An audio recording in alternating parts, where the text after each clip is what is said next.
IPL 2026 இறுதிப் போட்டியில Gujarat Titans அணியை 5 விக்கெட்டுகள் வித்தியாசத்துல பந்தாடிய ஆர்சிபி அணி ஐபிஎல் 2026 கோப்பையை வென்று சாதனையை படைச்சிருக்காங்க. குஜராத் அகமதாபாத்துடைய நரேந்திர மோடி மைதானத்துல நடந்த இந்த போட்டியில முதல்ல பேட்டிங் பண்ண குஜராத் அணி 20 ஓவர்கள்ல 8 விக்கெட்டுகள் இழப்பிற்கு 155 ரன்களை மட்டும்தான் எடுத்தாங்க. இந்த அணியுடைய ரன் மிஷன்களான சுப்மன் கில் மற்றும் சாய் சுதர்ஷன் பவர் பிளேவிலேயே தங்களுடைய விக்கெட்டுகளை இழந்தாங்க. கேப்டன் சுப்மன் கில் அவர்கள் 10 ரன்கள், ஜோஸ் ஆசிலூட் பந்துல கேட்ச் ஆனாரு. சாய் சுதர்ஷனுமே 12 ரன்ல புவனேஷ்குமார் பந்துல விழுந்தார். அதிரடி வீரர் ஜாஸ் பட்லருமே 19 ரன்ல குருநாள் பாண்டியா அவர்களுடைய பந்துல ஸ்டெம்பிங் முறையில அவுட் ஆகியிருக்காரு. ஒரு பக்கம் விக்கெட் வீழ்ந்தாலுமே இன்னொரு பக்கம் வாஷிங்டன் சுந்தர் பொறுப்புடன் சிறப்பாக விளையாடி இருந்தாரு. அவருடைய சிறப்பான ஆட்டத்தால தான் ஜிடியால இந்த இலக்கையை எட்ட முடிஞ்சது. அதாவது 155 அப்படின்ற இலக்கை வச்சாங்க. இதனடுத்து ஆர்சிபி அணி பாத்தீங்கன்னா அதிரடியாக பேட்டிங் ஆடி கிட்டத்தட்ட பவர் பிளேவிலேயே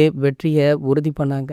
ஓப்பனிங் ஆடிய வெங்கடேஷ் ஐயர் அவர்கள் அபாரமாக செயல்பட்டு 16 பந்துகள்ல 4 பவுண்டரிகள் 2 சிக்ஸருடன் 32 ரன்களை விளாசியிருந்தார். மேலும் சிராஜுடைய பந்துல கேட்ச் கொடுத்தாரு. இருந்தாலுமே அவர் மேட்சை சேஃபாக ஆடி இருந்தாரு. இந்த நிலையில பாத்தீங்கன்னா அடுத்தடுத்து வந்த பேட்டர்கள் பெரிதாக ஸ்கோர் அடிக்கவில்லை அப்படின்னாலுமே மறுமுனையில விராட் கோலி அவர்கள் அவருடைய அதிரடி ஆட்டத்தாலும் அவருடைய எக்ஸ்பீரியன்ஸாலுமே இந்த மேட்சை சேஃபாக கொண்டு போயிட்டு இருந்தாரு. இதனடுத்து ஒரு கட்டத்துல ஆர்சிபி அணி அதிரடியாக வென்றிருக்காங்க. இரண்டாவது முறையாக தொடர் கோப்பையை வென்ற ஆர்சிபி அணி தற்போது மகிழ்ச்சி வெள்ளத்துல இருக்காங்க. அப்படி மகிழ்ச்சி வெள்ளத்துல இருக்கிற இந்த நேரத்துல ஒரு அதிர்ச்சிகரமான தகவல் வைரல் ஆகிட்டு இருக்கு. அதாவது கூடிய விரைவிலேயே விராட் கோலி அவர்கள் பிரான்சைசி போட்டிகள்ல ஓய்வு அறிவிக்க உள்ளார் அப்படின்ற தகவல் தான் அது. இது அதிகாரப்பூர்வ தகவல் இல்ல அப்படின்னாலுமே தற்போது இந்த தகவல் ரசிகர்களுக்கு அச்சத்தை உண்டாக்கி இருக்கு. இது போன்ற செய்திகளை பத்தி நீங்க உடனே தெரிஞ்சுக்க நம்மளுடைய சேனலை மறக்காம சப்ஸ்கிரைப் பண்ணிக்கோங்க.